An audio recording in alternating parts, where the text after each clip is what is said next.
Bismillahirrahmanirrahim. Today the topic of discussion is the transportation through membrane receptors. Transportation across the membrane occurs through different mechanisms like active transport, diffusion, vesicle mediated transportation systems. From yesterday we started discussing the transportation through membrane receptors. So first of all, what are these receptors? These receptors are the proteins which are present in the cell membrane and are responsible for the transduction of different types of signals. In the case of transportation through the membrane, we have different types of receptors.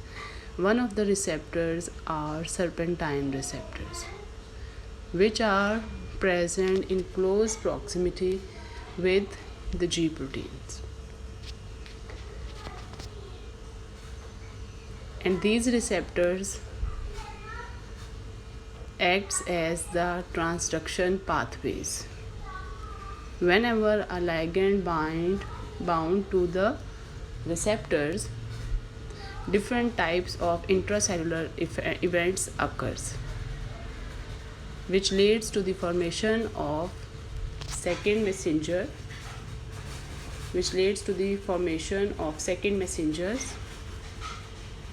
which then acts as the communication signals. So what are these G proteins? These G proteins are present inside the cell, which are linked with the receptors. Whenever the first messenger, which is also known as a ligand, which could be a hormone or a neurotransmitter, comes and binds to the receptor, some conformational changes occurs to the G proteins. And these G proteins have three types of components known as alpha, beta and gamma. Then these conformational changes leads to the formation of second messengers, and those second messengers are responsible for the activation of kinases enzymes, and that's what we need, the activation of kinases.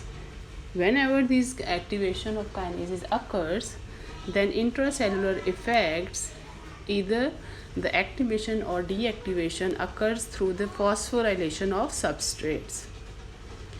So there are two types of membrane receptor mechanisms according to the type of ligand binding. If the ligand binding is protein in nature, then the cellular events or the mechanism of cellular events is known as the adenylyl cyclase system.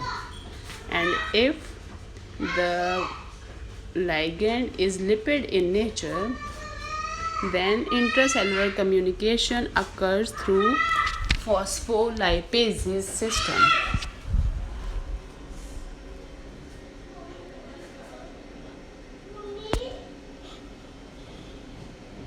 So there are two systems.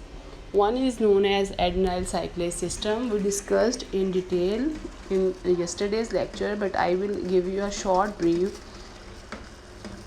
Here you can see 4 steps where you can see a membrane, a receptor and adenylyl cyclase, which is green in color, which is also present in the membrane. So what happens when a protein in the form of ligand comes and bind to the receptor? What happens? The intracellular G proteins undergoes a conformational change. What is this conformational change? As the whole G protein is made up of alpha, beta and gamma subunits, the alpha subunit detaches itself from the other beta and gamma subunit, and now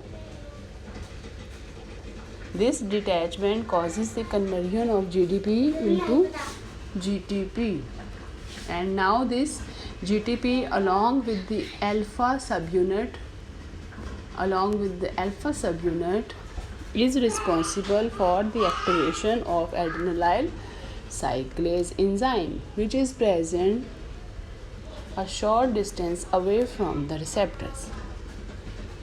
Now this activation of adenylyl cyclase causes the conversion of ATP into cyclic AMP. This is what we need in case of membrane transportation system, which is a second messenger. Now all the message which is present in the form of ligand that bound to the receptor is present in the form of cyclic AMP. This cyclic AMP now goes and activates different types of kinases, and different intracellular events occurs through the phosphorylation of substrates. What happens in the second case? When the hormone is lipid in nature, whenever a lipid ligand comes and bound to the receptor, some steps are the same like the adenylyl cyclase system, but other may differ because the ligand nature has been different in this case.